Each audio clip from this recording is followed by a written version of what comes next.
Okay, so uh, uh, um,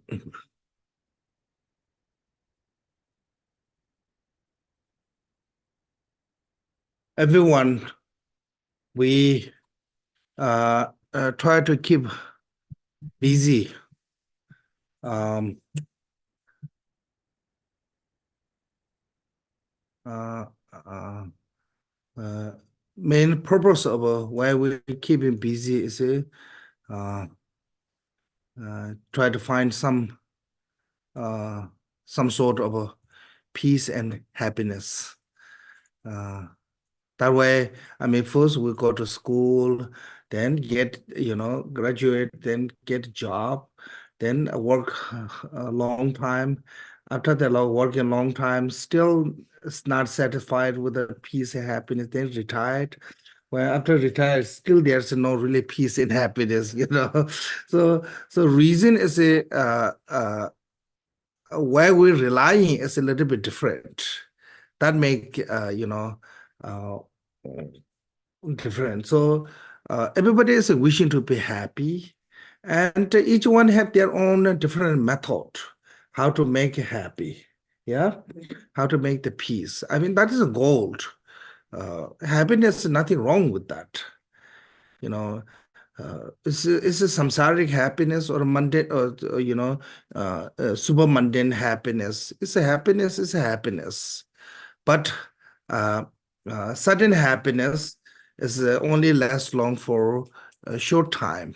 So, and in that case, then later is more become suffering. Make sense?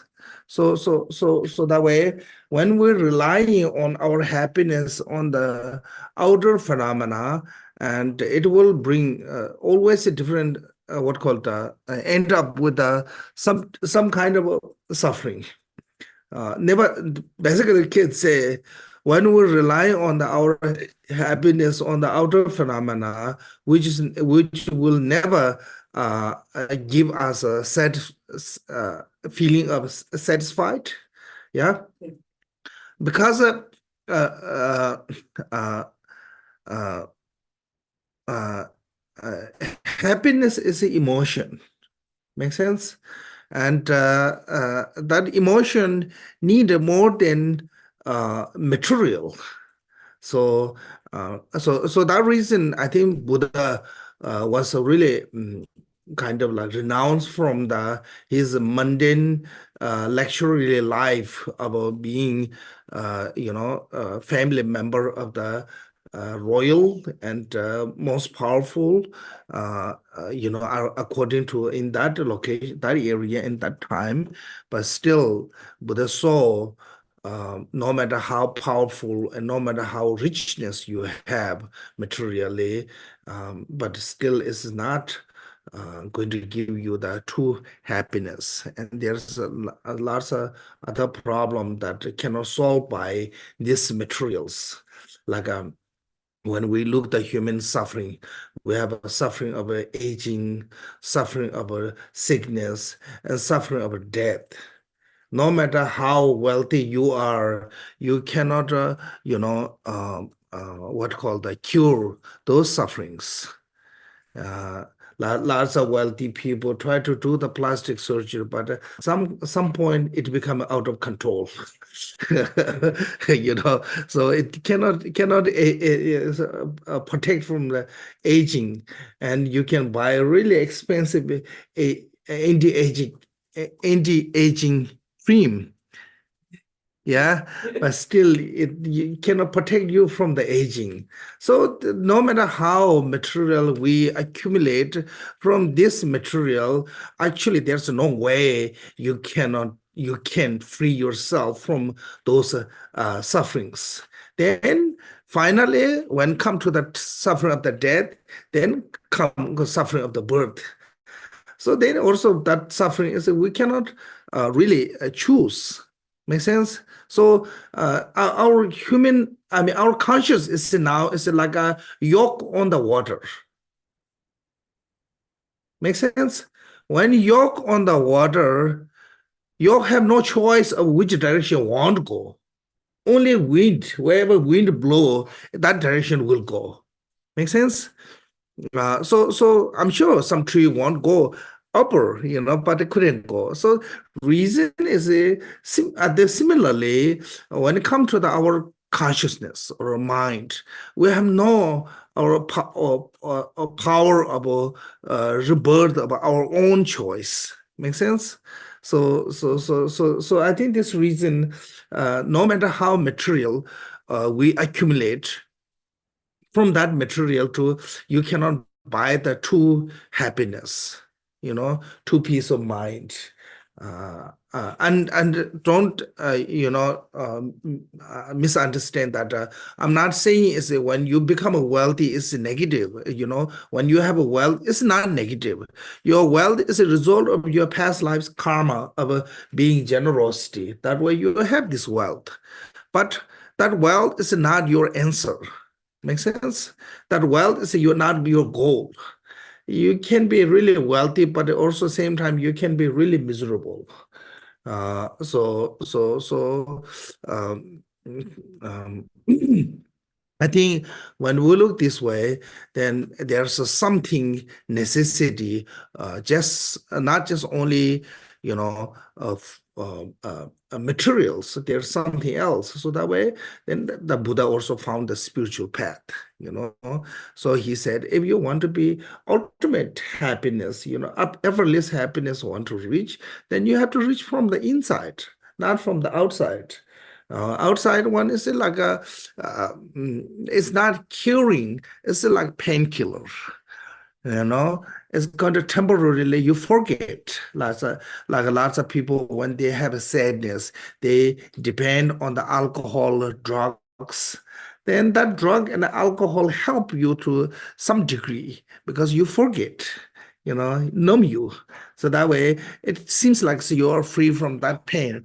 But pain is not gone. Pain is still there. Only what happened is you're not noticing that pain. You're not feeling that pain because the drug and the alcohol numb you. Make sense? So some of great Mahasi that they said, I'm, toxic with the realization of the suchness. So that toxic, if you get that numbness, if you get, then you permanently cure because this is truly your emotion feeling of numbness, not physically. Make sense? So I think this reason we need a spiritual path.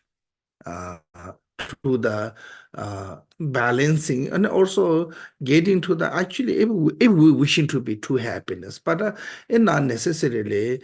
I'm not saying is everyone should follow to the spiritual path because uh,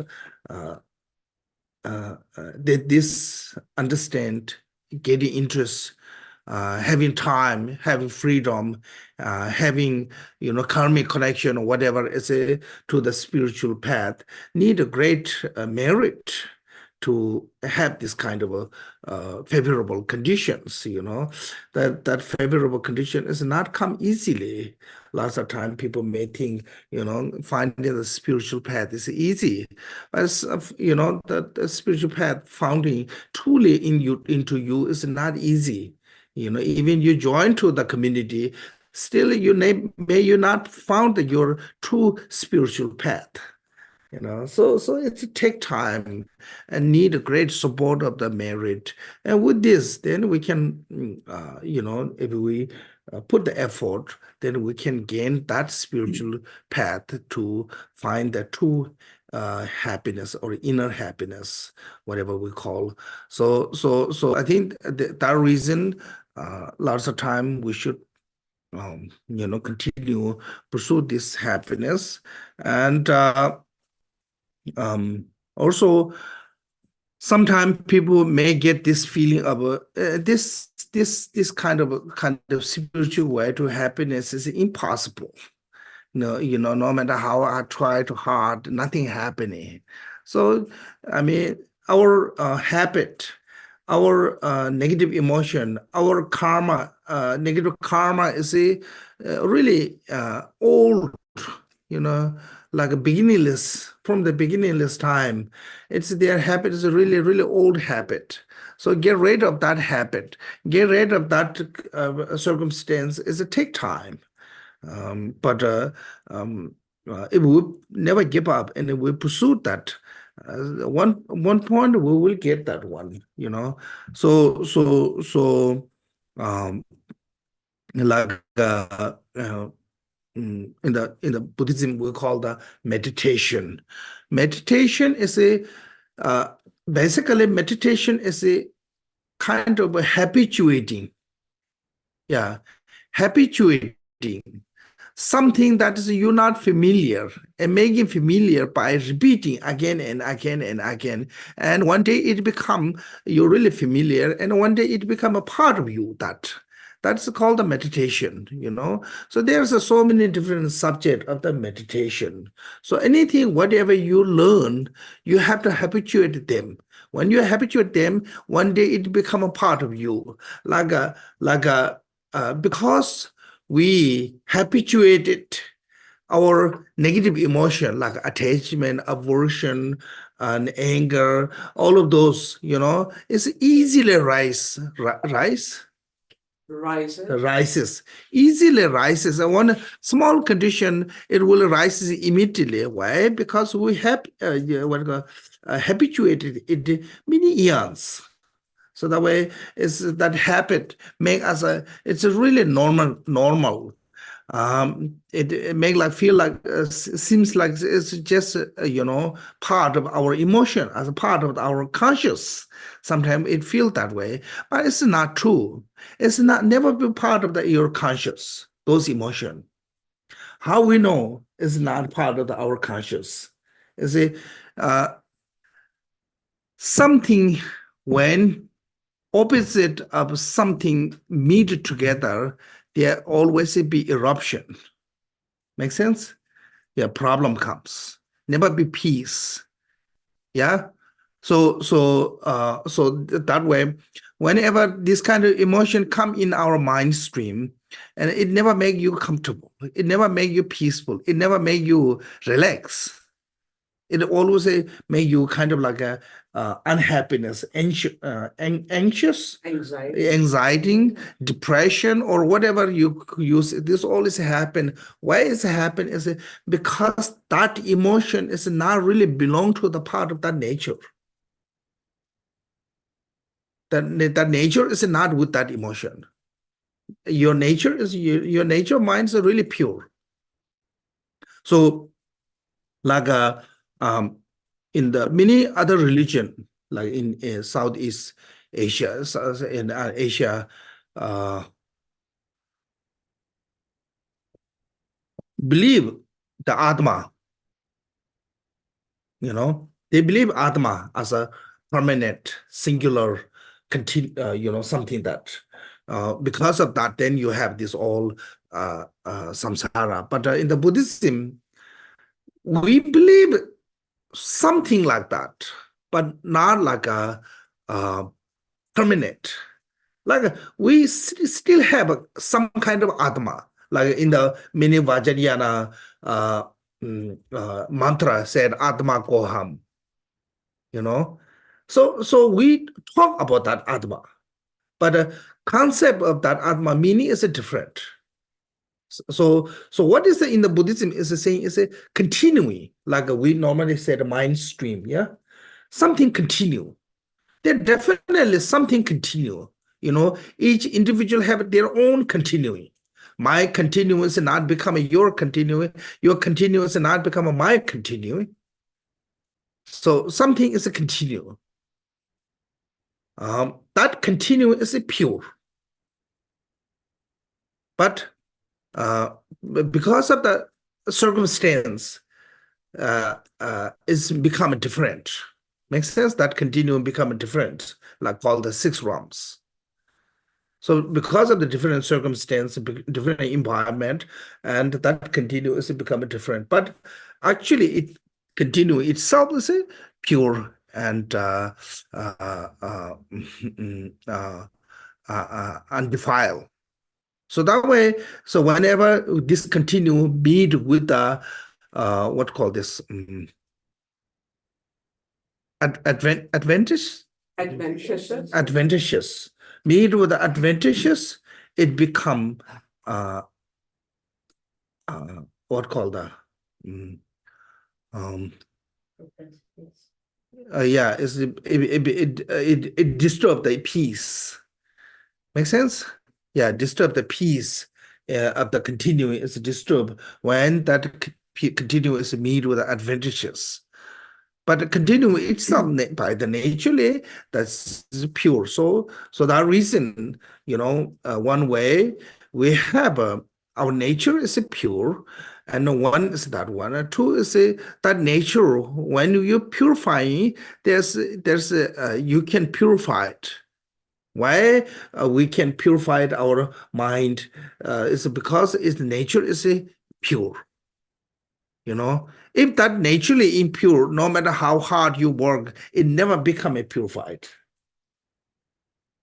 Yeah, like if you wash the chalk, black chalk, no matter how much you wash, it never become a white. Make sense? But other, if they become a burn out like a metal, burn out and become totally dark. But when you have a right liquid, right soap, then you can actually make clean as a before. So the same way, our nature, our mind is pure. We have this really great uh, what called possibility of if we meet that nature meet with the right condition and cause and condition, it can be totally made pure. Make sense? So that is that reason I think Buddha taught us this all the how to purifying this. So how to purifying this that's called you can call the dharma or you can call the meditation. So this is how you utilizing this purification. So how to use the menu is really simple in the Buddha's teaching on the menu of how to purify is really simple. First, we call the meditation. So what is the purpose of a meditation is it? First, as you have to follow this way. When come to the Buddha's teachings, Buddha taught 3 baskets, 3 subjects. No more than that. Only he taught 3 subjects. Vinaya Abhidhamma Sutra. All his 84,000 is belong to on these 3 subjects. Also, you talk about the Hinayana, you talk about the Mahayana, you talk about the Vajrayana, always talk about these 3 subjects. So when come to the complete path, even you practicing only Hinayana, you have three subjects. This you following these 3 subjects. Even one small text, you only follow into the Buddhism, some Buddhism only following one particular sutra. Make sense? So we're only following one particular sutra, but even that particular sutra have complete of these 3 subjects. Every sutra, if you read, always you can see these 3 subjects. It's called the Vinaya Abhidhamma Sutra. So Vinaya is mainly called the training of the morality, which is the teach you how to physically discipline. Actually, I'm not saying it's only physically discipline, but mainly physically disciplined. Vinaya, some part is involved to the mentally discipline, but mainly it's physically disciplined. Yeah. Then the second one is how to practice of the sutra is Buddha taught as a samadhi. Samadhi means the meditation. It's really famous now. Lots of people meditated, and I don't know. Maybe these days Buddhism is becoming like a Hindu's yoga. It's true. Yeah, meditation is also becoming like a yoga. Essence of the meditation is totally forget and some a method or some tool using and try to bring to the meditation. Like yoga is now become a purely physical exercise. Make sense? So I don't know. I mean, even there's a have group called the mindfulness. Yeah, so they just bring some part and use that one. And so that was, I don't know. But what is a meditation is a uh, uh, samadhi, or samadhi or calm abiding or whatever we come later, we can see through the text when reading. But point is kind of reducing our afflictive emotion. So it's called that training of the mentally, training of the morality of the Vinaya is to teach you how to discipline the body, and training of the Samadhi mean how to discipline your mind. Like Kadamba, those mind training, like a 7 point mind training. It said, whatever strongest emotion you have, work with that first. So same thing as Shantideva's chapter 8 is all about how to eliminate your negative emotions. Samadhi or meditation mean how to reduce our negative emotion. That is the training of the mind discipline. Make sense? So then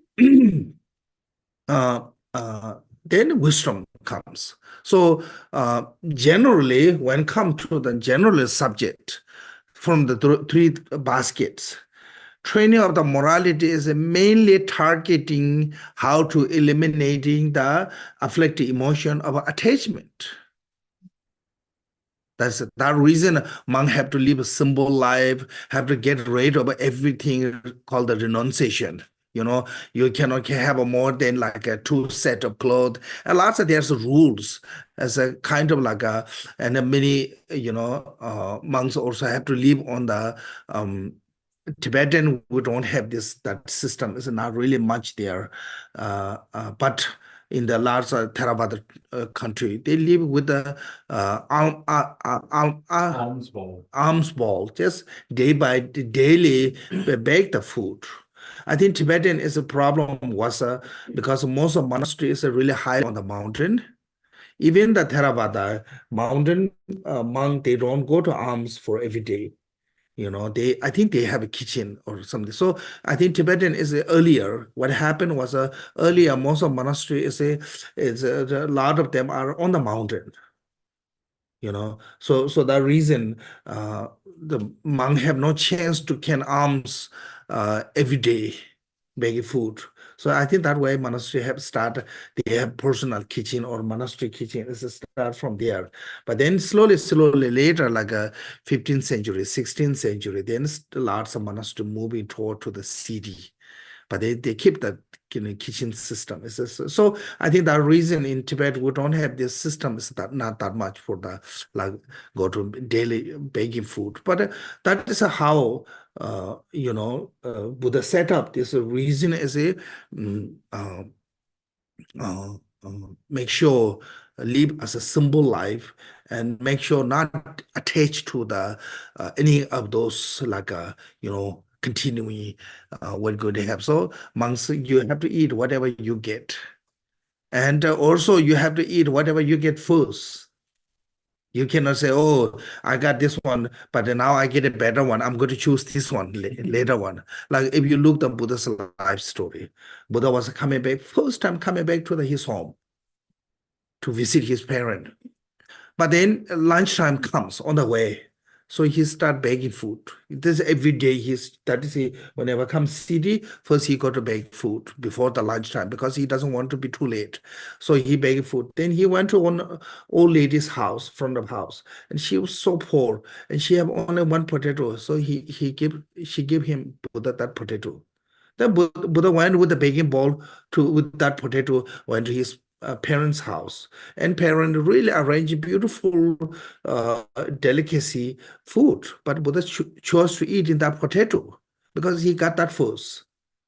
Make sense? So that kind of discipline help us to cut the some cut the attachment. So because training of the morality is a really main target is a so what we mainly working on is a first is a working on the this how to cut the attachment because in the human realm we are desire realm. From those three emotions, attachment, aversion, and ignorance, what is the strongest way of emotion is attachment. We are not that it's stupid. We have some degree of wisdom, pretty smart compared to the other beings like animals. We are much more intelligent. Then we don't have this 24 hours aversions. On occasionally comes aversions. Make sense? But attachment is with us 24 hours. So that reason, when Buddha's teachings, first thing is always teach to how to detach, how to renounce. So if you fully can renounce, even you're not wearing robes, you become a fully ordained. There one Buddha's time, one monk, one guy, he was a really rich family and wearing a great jewelry. And he was so devoted to the Buddha. So he received some teaching from the Buddha before he changing his clothes, moving to the, ordination of a, what called the, before he's changing clothes, anything, he received the ordination. And he became a fully ordained. When that time, he's still full of a garment. Then later he removed his garment. So that is showing us Buddha taught us first is what is mean our target is how to eliminate the attachment. Then after that, then Buddha started giving teaching on how to meditate. So and actually, of course, in the meditation, is eliminate all three emotions, aversion, attachment, ignorance, but mainly targeting on the negative emotion as a aversion. Because when come to the strength, or I don't know how to say, then one of the strongest emotion is aversion. Make sense? How to say is a strength or Powerful. strongest, yeah, powerful, strongest emotion. It be aversion, like anger. Like when it comes to the anger, hatred, completely erupt you, like volcano, So that reason, and Buddha give us a training of the samadhi to how to, eliminate. That is mainly, of course, in same time also attachment and aversion too. So then later, and Buddha give the all different type of wisdom teachings. Through the teaching too, you understand the reality of a phenomena, characteristic of the phenomena, and what is the relative, what is the absolute. That understand, and once you understood and you put on the practice and it become actualizing, that's called the wisdom. Wisdom from hearing, wisdom from contemplate, wisdom from meditation. So that is how Buddha went through, guide us to eliminate our old habit, old emotion, ancient emotion can say, yeah, antique habit. So those, I think that. Mm, that one. So, like there's one meditation called we talk about the preliminary practice as a bodhicitta, So you can look the page 56. Method of taking. Once you have this loving kindness, compassion as a favorable condition of the bodhicitta, then you have to take. So take ceremony, you have to follow to the ceremony, particular ceremony. There's like a Tikkun tradition, there's a great Bodhicitta ceremony, and also you can see the detailed ceremony in the Jewel Method of Liberation. So there are many, but here said,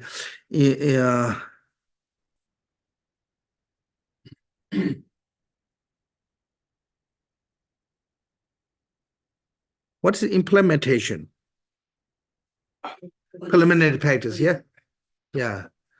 Yeah, okay. Implementation, main practice, and concluding practice. So implementation is a talking about the yesterday we talked about the four causes. What is the four causes? So first see as a guru as a true Buddha. One. Second is a gather two different type of accumulation. And two different type of accumulation is the accumulation of the method and accumulation of the wisdom. So like we are Vajrayana practitioner. So in the Vajrayana sadhana, always have these two accumulations. First is the accumulation of the method, taking refuge, generating bodhicitta, seven lamb offering. Those are called the accumulation of a method, and for immeasurables. Those are accumulation of the method. Then, beginning of the sadhana, there's always a come one of those mantra, Shunyata Jnanabheta Subha Atma Koham, or Subhashida Sarvatama Subhashidaham. This kind of a mantra comes. That is an accumulation of the wisdom.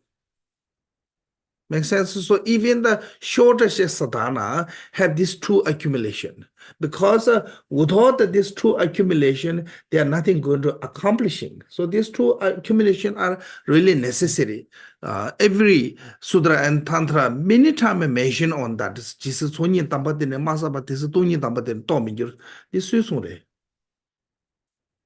think Saraha.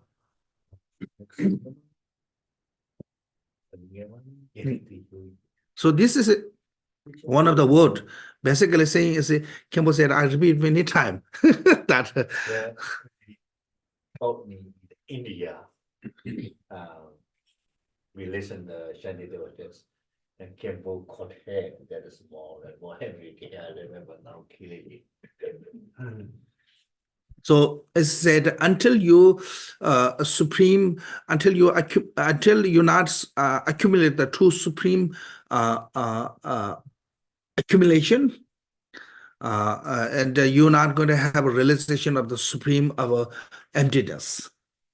So emptiness is a result of a accumulation.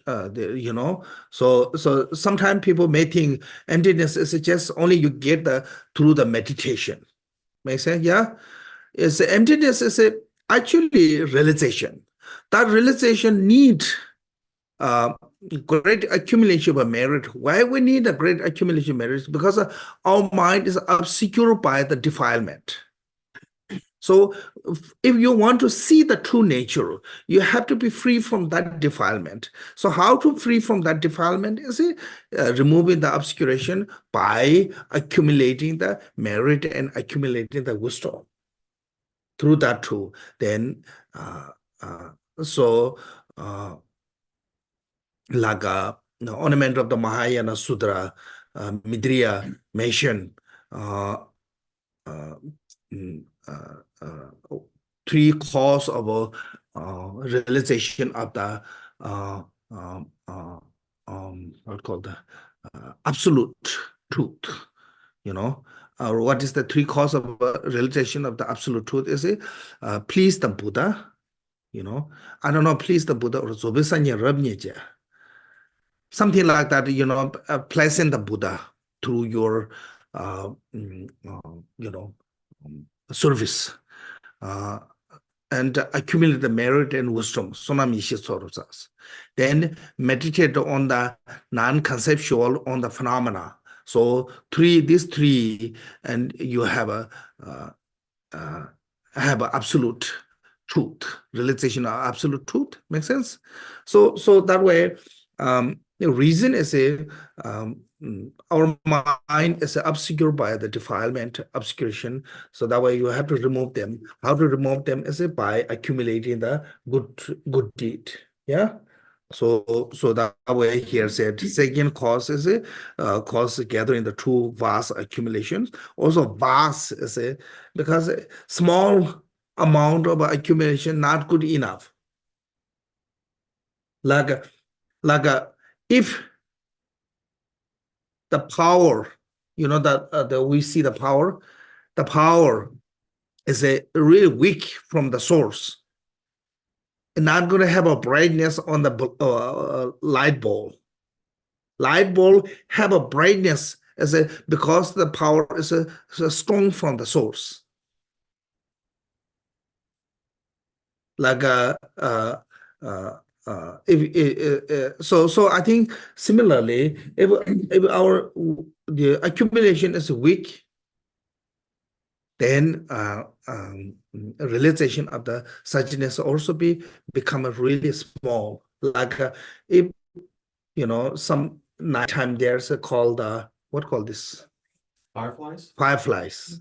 It have fire, and we have a flashlight, car headlight. There are many light there, but it's not enough to see the whole everything. They need brightness like sun. Make sense?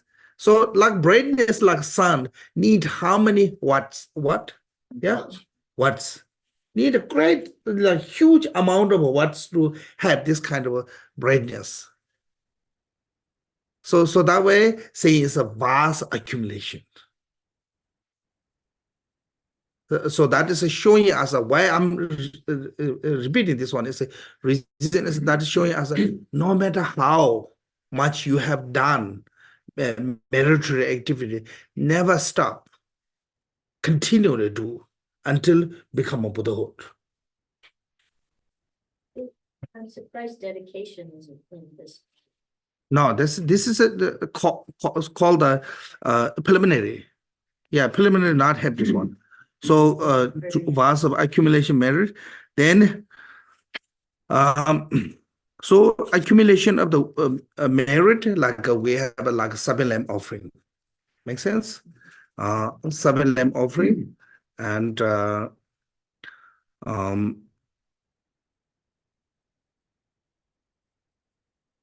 then third is called the third cause of meditation is for immeasurable. We talked yesterday for immeasurable, so no need to repeat that one.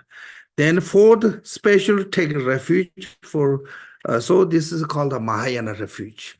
So why is it special? Fundamentally, motivationally different. Intention is different first. Hinayana refuge is intention by fears. Mahayana refuge is intention by intention, or I say, yeah, motivated by compassion. That's a different. Yeah. So because of the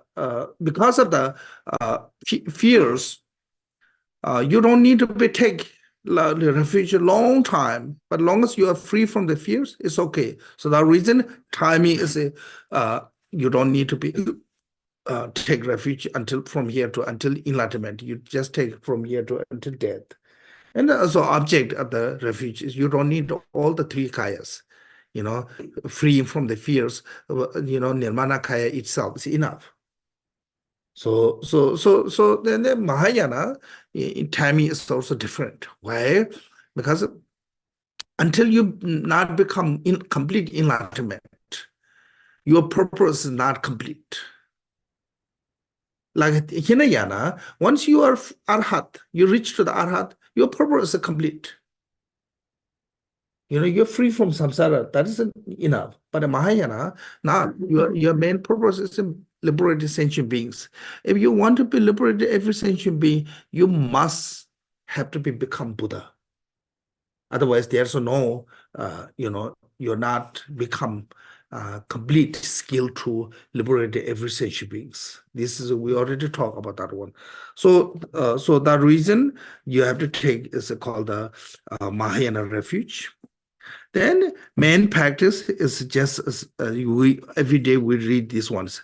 Just as a previous Tathagata generate the mind of enlightenment, just as they train as a stage, and in the mind of enlightenment, I will train the stage by the generate the mind of enlightenment for the purpose of benefiting all being in this way. So this is the kind of we read this in our prayer, every day. So that is main commitment. So all the past Buddha, they become a Buddha by generating the mind of enlightenment and train with the Bodhisattva's training, Bodhisattva's conduct. So that's called the two type of bodhicitta, aspiration bodhicitta and action bodhicitta. When you say generate the mind of enlightenment, it's a aspiration bodhicitta. Your aspiration is to want to become enlightenment. So for that, you have to train stage. Enlightenment is not free load, yeah? It's not come free. It costs. So what is cost is you have to follow to the stage. And some go to fast, quick, some go to slow. Like some people may think, oh, we are a Vajrayana, we don't need the stage. Vajrayana also have to go through that stage. Some are faster, some are slower. But if you have a method and skill enough, it takes a short time to reach there. Like if you from here to from here to California, you can take car, you can walk, you can take train, you can fly. Coverage of the ground is the same. Timing is different. When you drive, it takes much longer. When you take train, maybe faster. But if you take airplane, really quick. But coverage is the same. So it's that way, Vajrayana, Mahayana, either way, the coverage of the stage of the path is the same. You're not skipping anything. Skill make different. Make sense? So fly is really skillfully, so that way get there quicker. Make sense? But need a great skill to that kind of. So that's called the aspiration bodhicitta and action bodhicittas in the mind of enlightenment. So that way I want to do this one. And there's called the conclusion is a rejoicing for the self, not dishonoring the Mahayana family, and giving joy to the other by taking care of them. So you need these three. First, you have to rejoice. You should be grateful. I'm really grateful for this life, giving me chance to practice, giving me chance to receive this one. You have to rejoice with that. Because when you rejoice with this, and you will never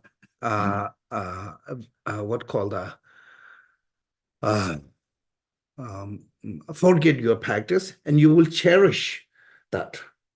Lots of time we're not remembering many things because we're not really cherished that much. Make sense? So that way we have to rejoice with what we get this chance, because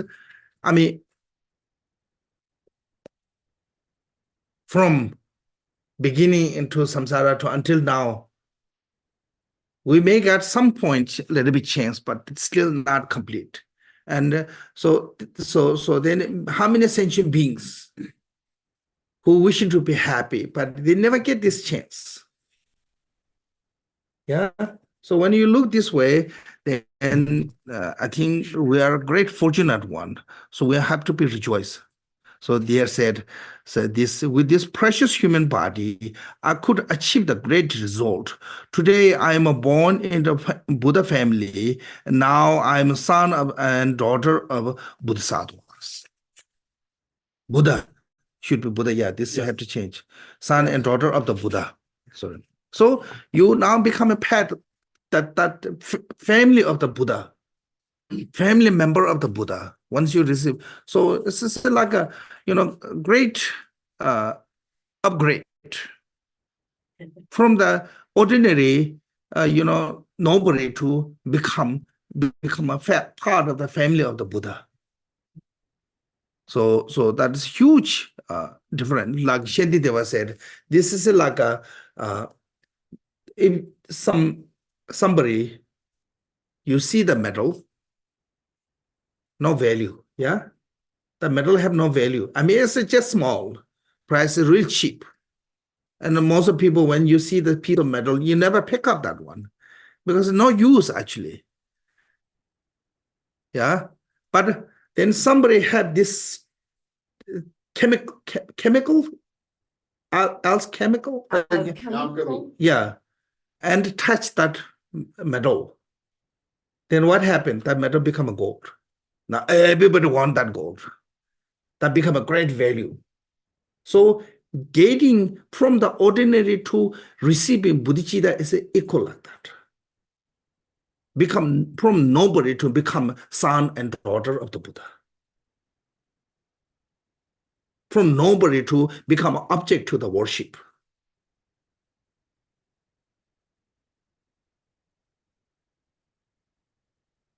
You know, bodhicitta is like one time, you know, King Ajatasattu invited the Buddha, Shariputra, Moggallana, Rahul, many of his disciples for lunch. Then she was sitting really high throne, and when Buddha Buddha comes, of course she respect. But when Shariputra, Moggallana, and those comes, she never show her gratitude, respect. Then her father was a little bit upset. And he said, daughter, you don't be too arrogant like that. They are, you know, what called a disciple of the Buddha. And she said, Buddha is a complete like a lion. Lion, you know, cannot have a, you know, cup as a fox. They cannot be Buddha's disciple. Then, even Rahul comes. She don't show the respect. You know, her father said, this is Buddha's biological son.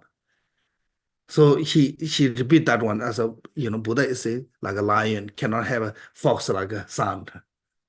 So that is showing us she's what her point is she's not arrogant. Her point is Buddha's, you know, what called two children can say, yeah, as a Bodhisattva. Makes sense. That is her point. But then later, of course, she stood up offering to them, to prostration, and all those respect you. But she tried to point that one. So that is a way true, you know, child of a Buddha is the Bodhisattva. Yeah, makes sense? So that way, we are from nobody to become son or daughter of the Buddha when we receive this bodhicitta. So that reason, there's no greater than bodhicitta. Like when Adisha giving teaching or anytime, he called his guru's name. When he calls guru's name, he show greatly respectful, all his guru. But when he called his guru, particularly Silimba, then he put his head down, he extremely show respect. Every time call Silimba's name. So Adisha said, my guru all of them are truly Buddha. No doubt.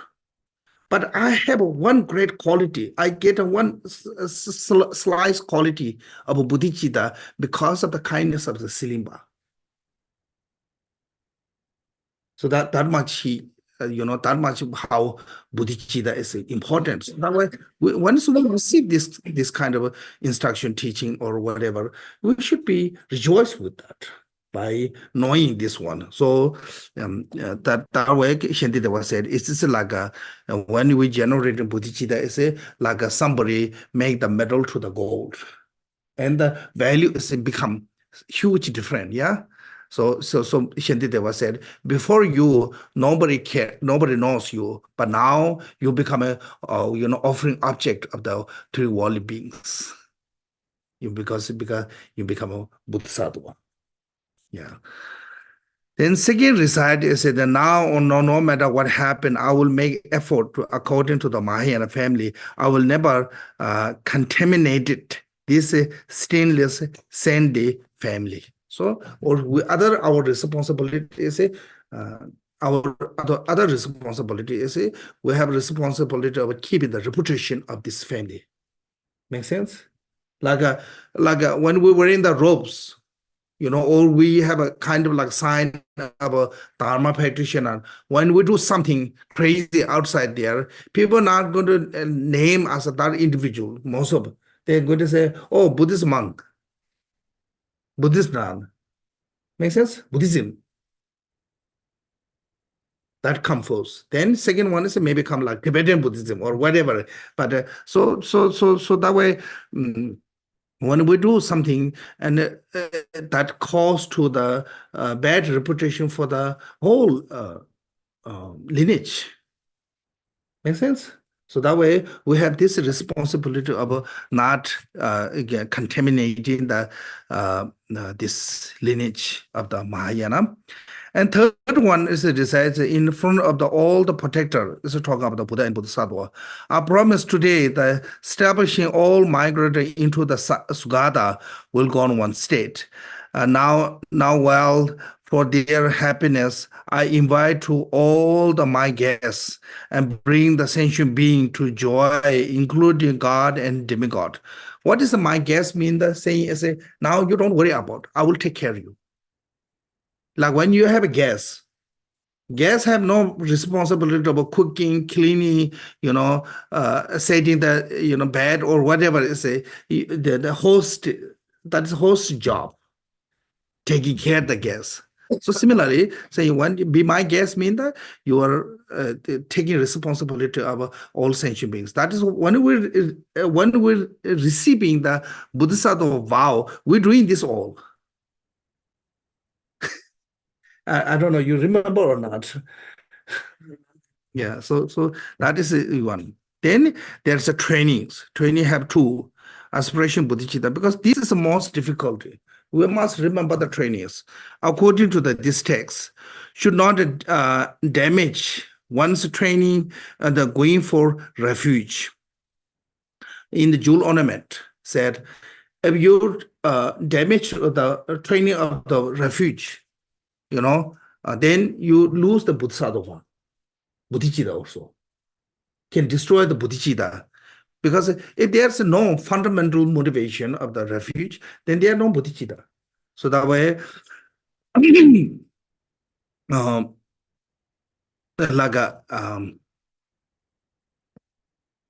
look, the mini text said, anyone can receive the vow except somebody who doesn't take the refuge. Long as you take refuge, you will receive the vow. But if you destroy your refuge vow, even you don't do anything is a violating of the Mahayana path, long as you violated of the refuge, you are violating everything. Make sense? So have to keep our refuge vow clearly. First one, that one. Then one should remember the benefit and the quality of the bodhicitta. So that keep us continuing. When you know the benefit and quality, it will, no matter how hard it is, no matter how difficult it is, no matter how struggling, you will never give up. You never stop. Lots of time, we have this kind of excitement when we see something new. We really like to want that one, but then couldn't continue because we are lack of understanding of the quality and benefit. Yeah. So, and also same time, if you not follow how much danger it is. So that way, people happily go to gym. Going gym is not easy, but because you know the beneficial and quality of it bring you in your life. So that way, even it's a really difficulty, you happily go. Make sense? So why you happily go? Because you know how much benefit for you. So similarly, if we know that beneficial from the Dharma, then we never give up. Most people giving up is because they are lack of understand of how much benefit you can get from this, how the quality. So that way we have to learn those all. Then third one said, one's mind, one should not abandon even one sentient beings. This one, Mahayana, you cannot forsake even one beings.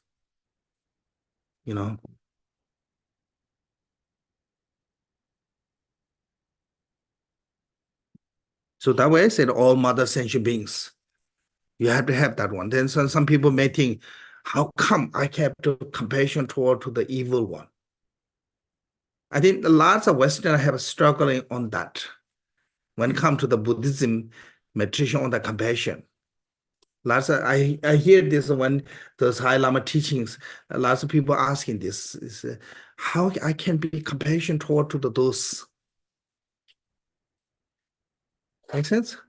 So once you took the responsibility of the, no matter how, like if a mother have 6 children, you know, one is a really compassionate, one is a really evil, and one is a really troublemaker, one is a really successful.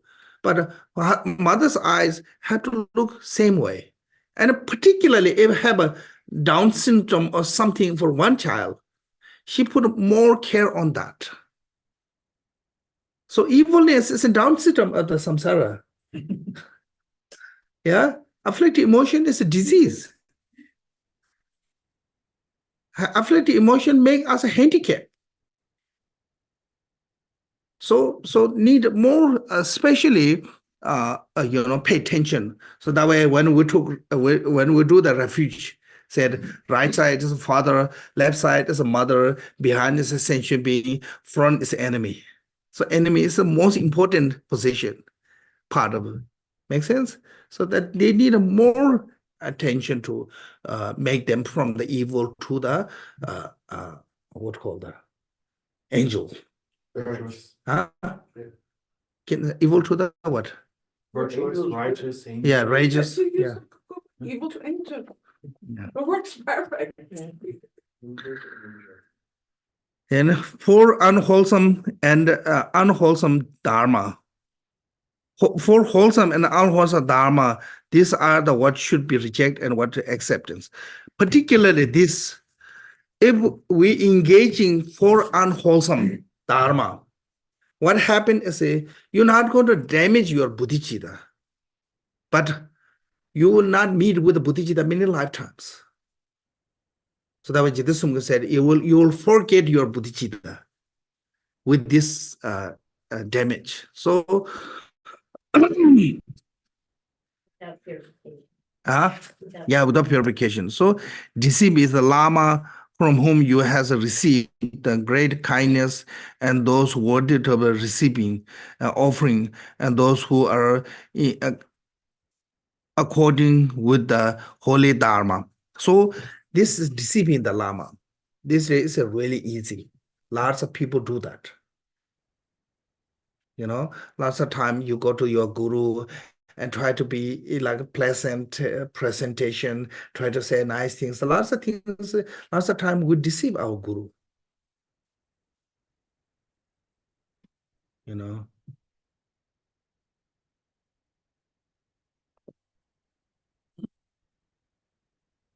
One time somebody, he didn't get that job. Then he went to his guru, said, I give up that job for serve for you. So that's things like that. And you know, then you committing with the unwholesome deed, first one. Then second one is said, harboring mind of a hatred and expressing the fault of a bodhisattva who has a gathering, generate the mind of enlightenment. So it doesn't matter that bodhisattva have a truly false or not. You're not allowed to be,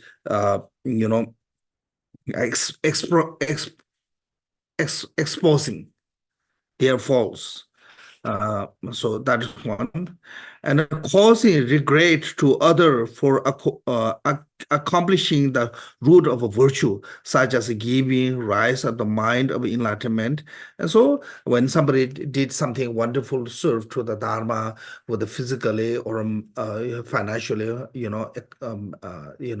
the materially, then you give them, the idea that it make them regret.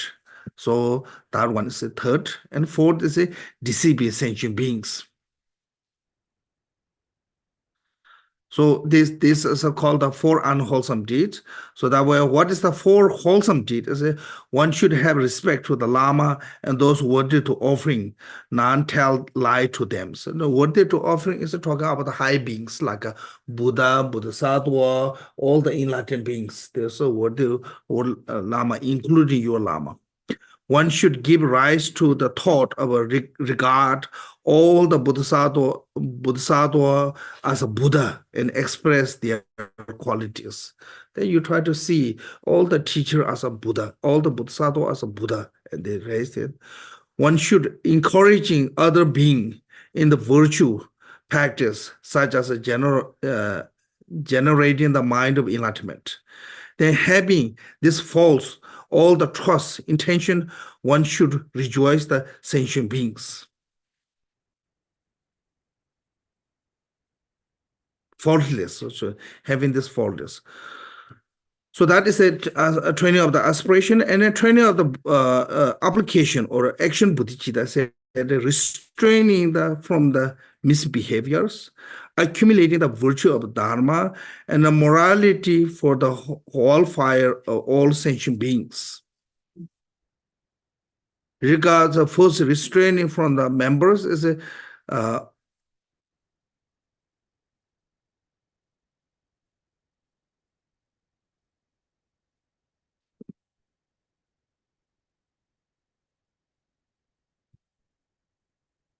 misbehavior, sorry.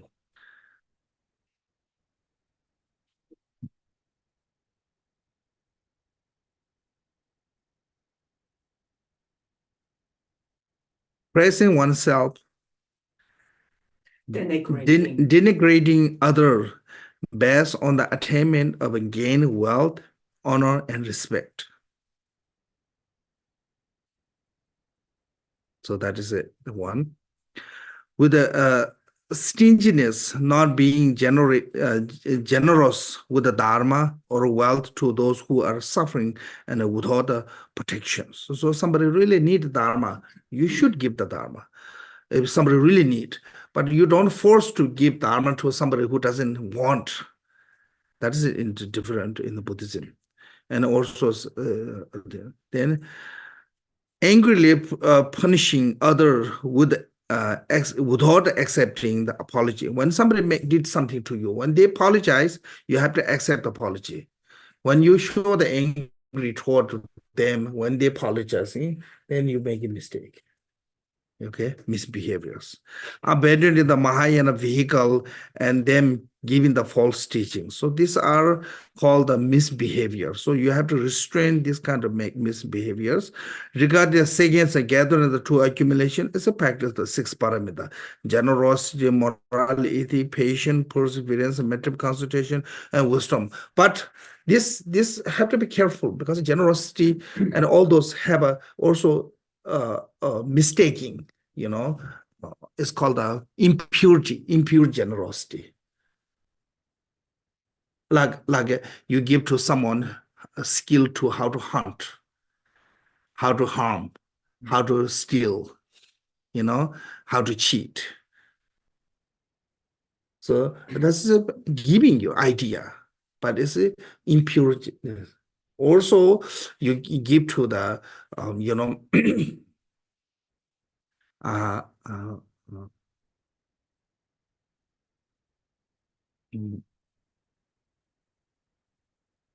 giving things by making your own family tears. That's also not good. And also impure recipients. Somebody who doesn't need, you shouldn't give anything. It's not necessary. Makes sense? So this is, in the jewel ornament, they have a more detail. So I have to know the, what is the right things, what is the mistakings.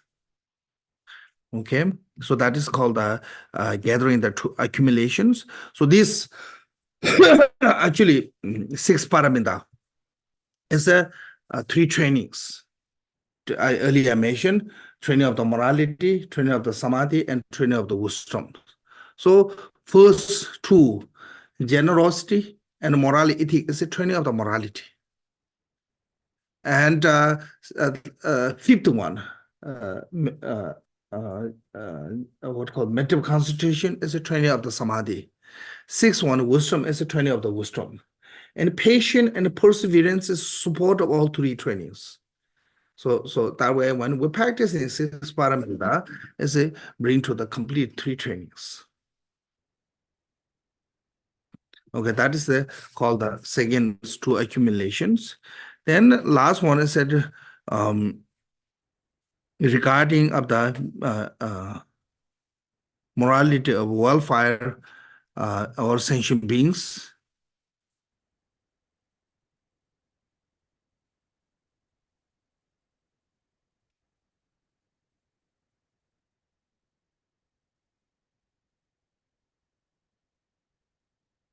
So in actually or in one's mind stream, actually or in the one's mind, one should continue to walk toward to the accomplishing the benefit of happiness or beings, common individual, and those who have an interest in the Dharma or establishing in the doctrine and being who have a aversion and so forth, the Dharma. So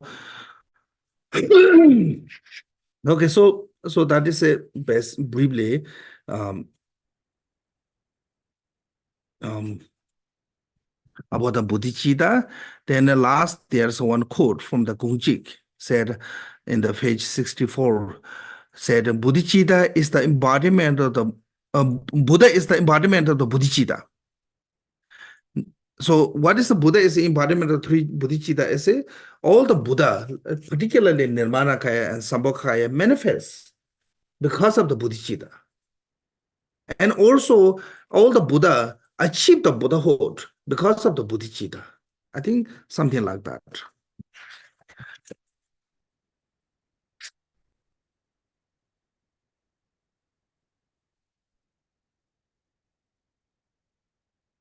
Then part two is Yidam Jeti, is we already talked with the Chakra so I think that's enough, yeah. So, but in the Jidesumgun, so Vajar Song here said, it said regarding the second, Sulab Jidesumgun said,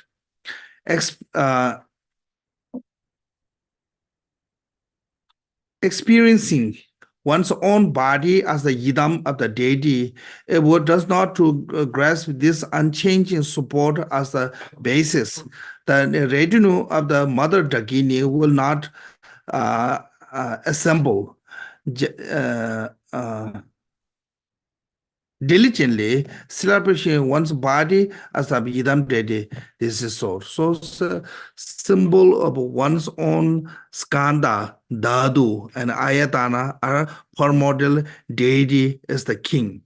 The symbol of the meditation on the generation stage with the clarity, purity, divine pride, which is the done for the purpose of purifying the ordinary conceptual thought, is the of the king ruling the kingdom. The symbol of the assembly of the mother Dagini and the power of the samsara and nirvana are the retinue of the king. This meditation, one that deity generous stage is to be practiced by the yogin who has received the empowerment and has kept the samaya. So here, the king doesn't need to go to here, there, everywhere. Make sense? He need to be really established. Can say establish the form,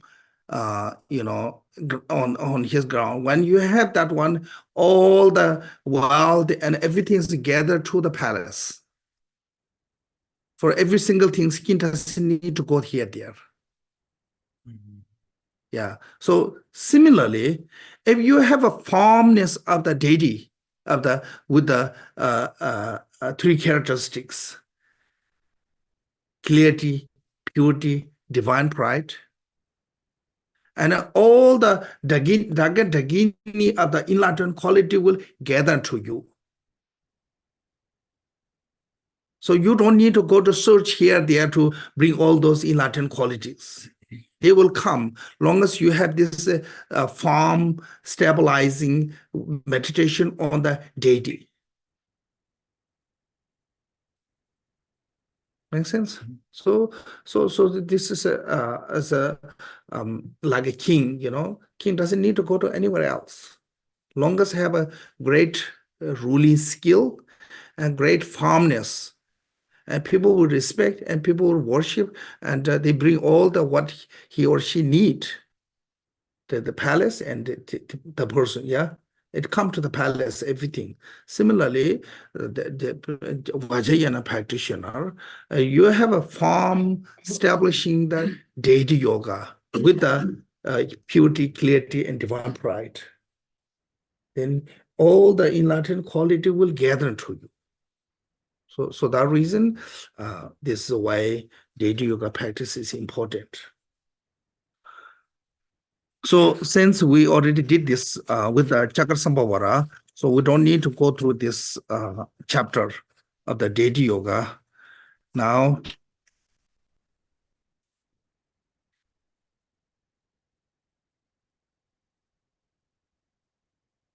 Dedication.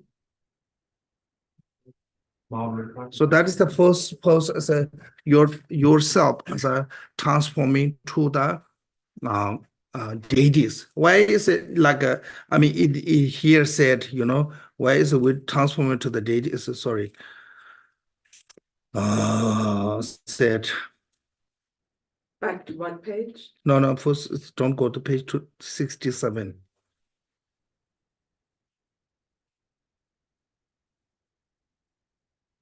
Yeah, page 66.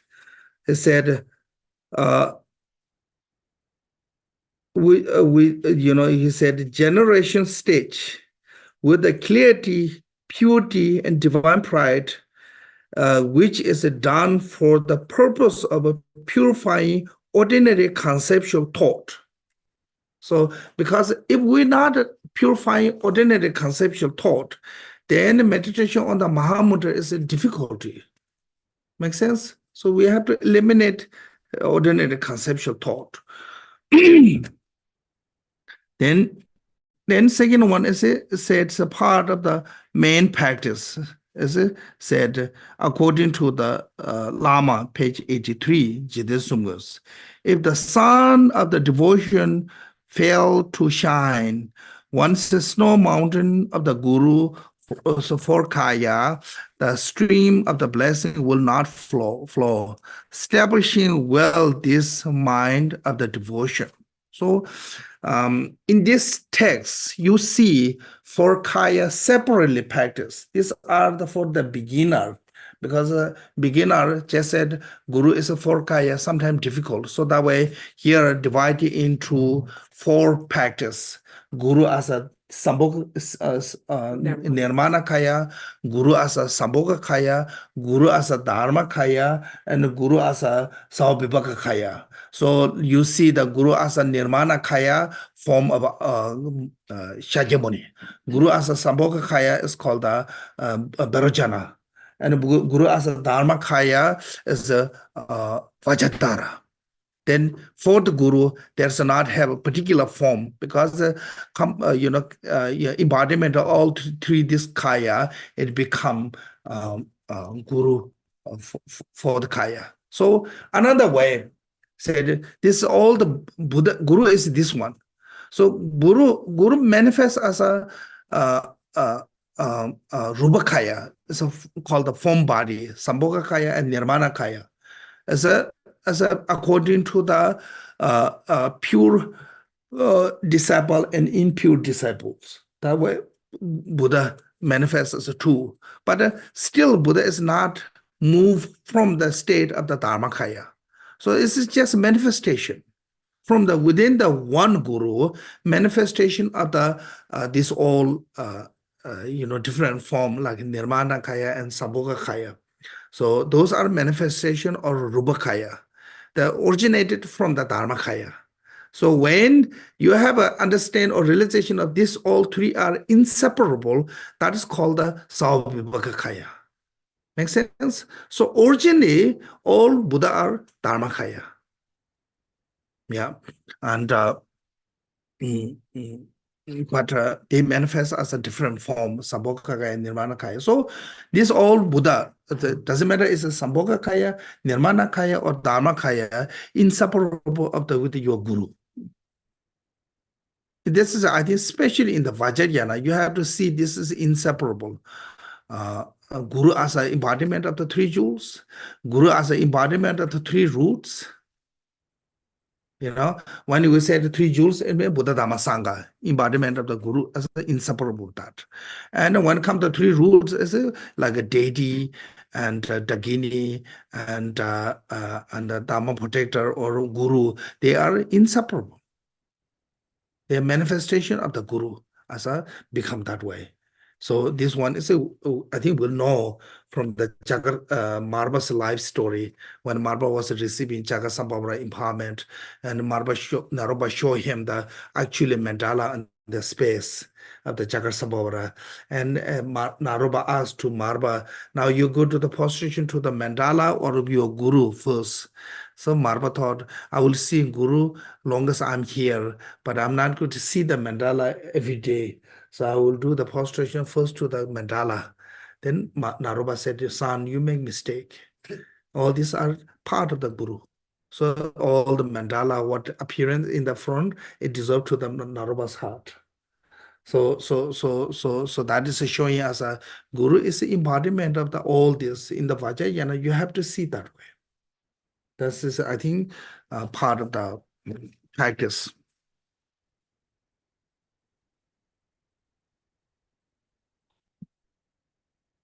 Now,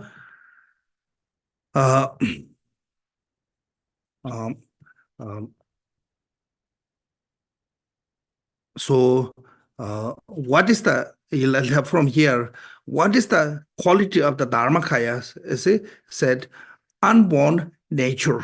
You know, unborn nature is a Dharmakaya. Quality of the Guru's unborn nature is a Dharmakaya. Quality of the Guru's ceaseless. Ceaseless? Mhm. Yeah, it's the Sambhogakaya. And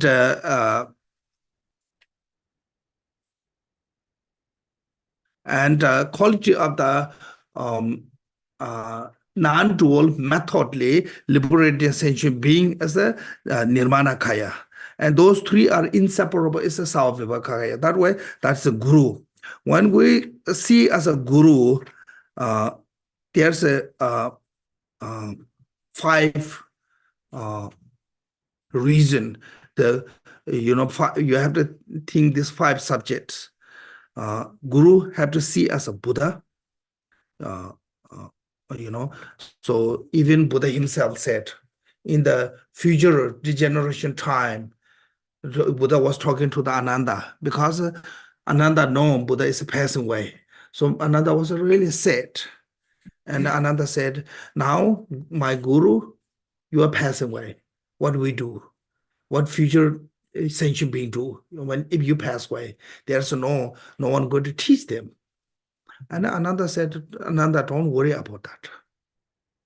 Many Buddha come form of the spiritual master and continually give teachings. So that reason, we have to see our Guru as a truly Buddha. Okay, one.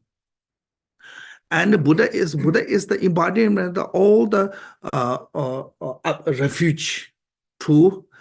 And whatever Buddha does, is you have to see as enlightened activities. Because enlightened activities not necessarily always see as a positive way.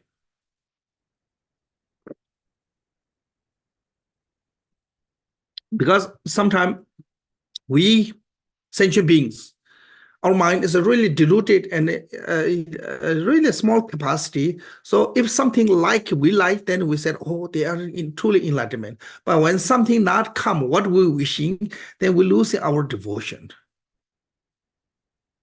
Something not go our way, then we say, oh, this is too bad. You're losing your devotion. When you come to your way, then you say, oh, this is too kind, Guru. Not necessarily Guru's kindness is always show you, pity. If that is then the Marba is one of the unkindest person ever. so unkind that he make Milarepa Buddha. Yeah. And Tilupa was one of the unkindest person, so unkind that making the Naropa realization of the Mahamudra. So sometimes it look like it's unkind, but through that action too, you have a truly realization of this, purpose of your goal. So that way, you cannot just judge by appearance. I don't know this is true or not. I heard this one. One Tibetan parliament member, lady, she had some kind of a unusual disease and her hair turned white. This is what I heard. I don't know is how much true. Her hair turned white, so she was kind of embarrassed. Young person, hair turned white, and she most of the time she stayed with a cover, with a cover. So then one day, all the parliament member have audience with the Dalai Lama, and she went with a cover hair, and Dalai Lama really scolded her. She was so embarrassed, so scared, and after that, all her hair turned back to the normal color change. So I heard something like that. I don't know how much true. Well, there is a disease that Yeah. turns premature graying Yeah. at a very early age, like 15 and Yeah. 16. So So I don't know how much true is, but sometimes method and skill of the guru is not necessarily always be pleasant. So of course you have to examine the first guru, so once you have this confidence, then you must not doubt on that. So that way, whatever he or she do is you have to see as enlightened activities. And in the personally, actually, guru is more. There's no compatible of the guru's kindness. All the Buddha left us because we are the part of the degeneration. First of all, when those 1,000 Buddha are choosing time of a liberated sentient being, only Shakyamuni Buddha choose us because we are doing the degeneration time, much harder. Then from the Shakyamuni Buddhas to until now, our degeneration much increased now. So this kind of time, and Buddha come from our guru, like Holiness Dalai Lama, Holiness Chezar Rinpoche. Those are generously manifest as a form of the human to teach us. Even this time, degeneration time, really bad time, they don't abandon us. So when the kindness, the personally, they are not compatible of kindness from them and for all other Buddhas. Because one is that one. Two is we, even you in the future, you see the Buddha directly. All this is because of you made with the Guru. If you're not made with the Guru, you have no chance to see the Buddha. Make sense? So this all is a kindness of the Guru. So that way, when come to the Guru's kindness is incompatible. So you have to see that one. And when you supplicate to that Guru, there's no doubt of a realization of suchness. So that way, in the Gajiba, we call the Gajiba supplicating Guru is like a dog barking. When the dogs start barking, they never stop. So it said kisu, because Sunday kisu, Sunday kikususu in the Tibetan will call. So Guru's supplication is like a barking like a dog, continually. We have to supplicate it to them. So this one is basically, but of course, now is a degeneration time. Our mind is also impure. So that way, even Buddha is come to the front of us. We're not going to see as a Buddha. And we even to see as a Guru, we see as a mixture of a good and bad quality. Make sense? So you have to measure when you couldn't see from the person, any individual, Guru as a truly Buddha, then what you have to do is you have to supplicate it to the forefather Guru, like a Milarepa, Lord Chidisungun, as a your Guru. You know, Chejirabja always said your root Guru is Milarepa. Chidisungun. It's a reason is because nowadays our mind is a degeneration time. We have really difficult to see Guru as a Buddha. If you look, you know, there are so many people criticizing on even those really holy, great beings. Great practitioners, some are truly good practitioners, but still some people manage to criticize. So that is because we're talking from the degeneration time. So that time, if you couldn't have a pure devotion as a Guru, as a Buddha, then that you know this.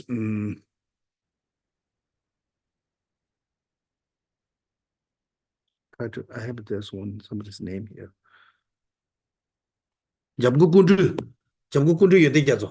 He said, in this degeneration time, if you couldn't see Guru as a Buddha, then supplicate to the forefather Guru. And Jidisumun also said, until you reach to the Buddha yourself as a Vajradhara, do not let your follower to meditate on you, except forefather Guru. Because if you make them meditate on you, you will double their delusion. They have their own delusion, and you add your delusion on them. Make sense?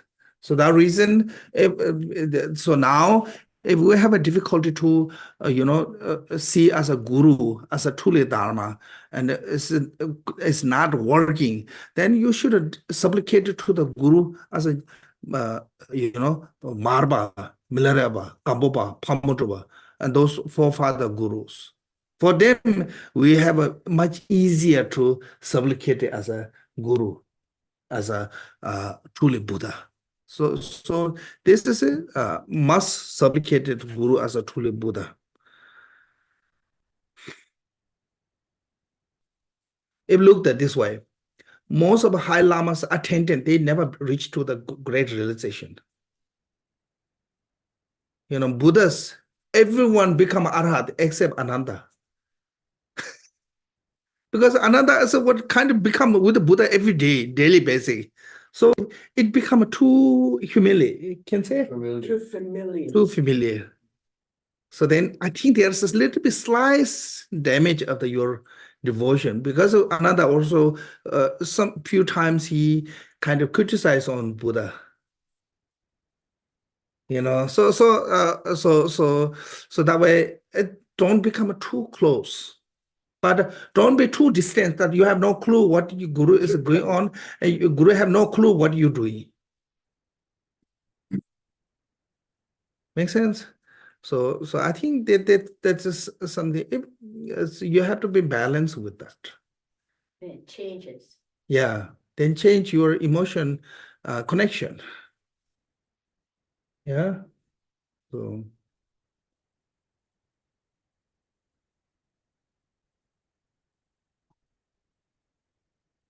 In some ways, the ultimate Guru is easier to meditate on than Yeah, but you cannot escape with a Yeah. relative Guru. I know. You know? You cannot say, oh, I'm really easy to deal with the ultimate, because you don't have to be, all those whatever. Yeah. Then just easy to say. That's like you kind of like become lazy with your devotion. Because when you said, oh, Guru as a Vajradhara, it's easy because you have nothing with interact. Yeah. So you don't need to work anything. Your devotion don't need strength. You just believe something. But when come to the interaction for the everyday, then its challenge come at that time, and you will see how strong your devotion is. When your devotion is weak, then it collapses. Right. Yeah. Like it's not just only guru, it's all relationship is like that. If you have a really solid relationship and every day you fight, it's still okay. Some couple, every day they fight. They always have an argument. But even they argue, they never give up their care, their love. Make sense? So I think so we need build that solidness. Then small things not going to bother you.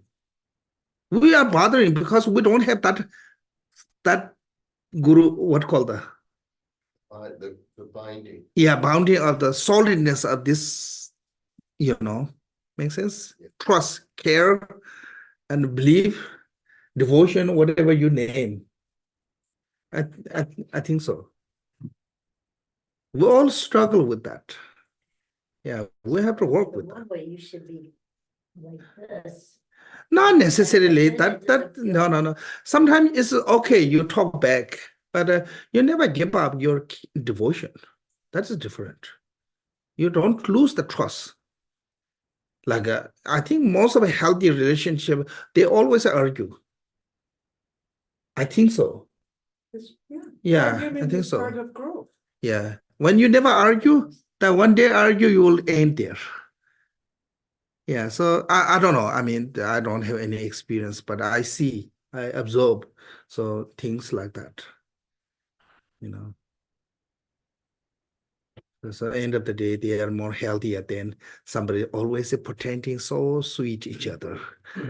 Yeah. Make sense? So this is, I think, Yeah.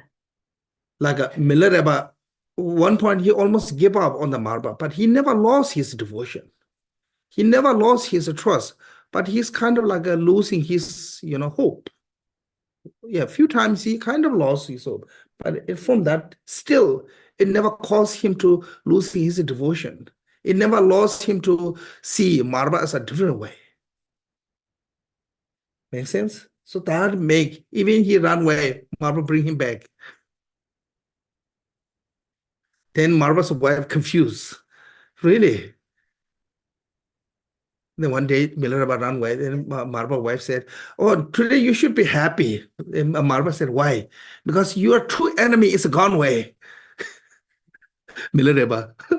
So then Marba was really sad. And he called into his deity, his protector, "Please bring my son back."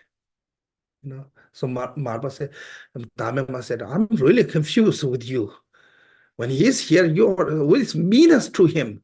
But when he is gone, you really cry and want him to back." So because of Marba, even he show all the mean things, never show him the soft, never show him the care, but Marba truly have really love. That way Marba give everything to Milarepa later when time comes. So that way we have to be patient.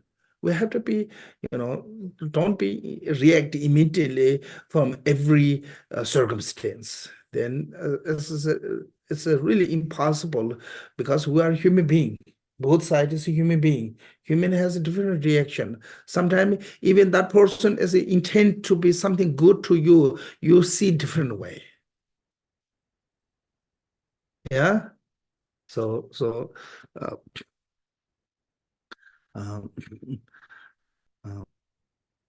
in the Buddhism in the Vajrayana we said best instruction is a criticism. Yeah. But sometimes we have a difficulty to take it. Not easy. Wish to be not like that. But then so I think long as that guru is truly care about you, that's the ultimate. If that guru have truly care about you, then you will stick with that no matter what. But if that guru is abusing you, using you, his or her own benefit, then you should run away. Make sense? So I think something like that. Okay, thank you.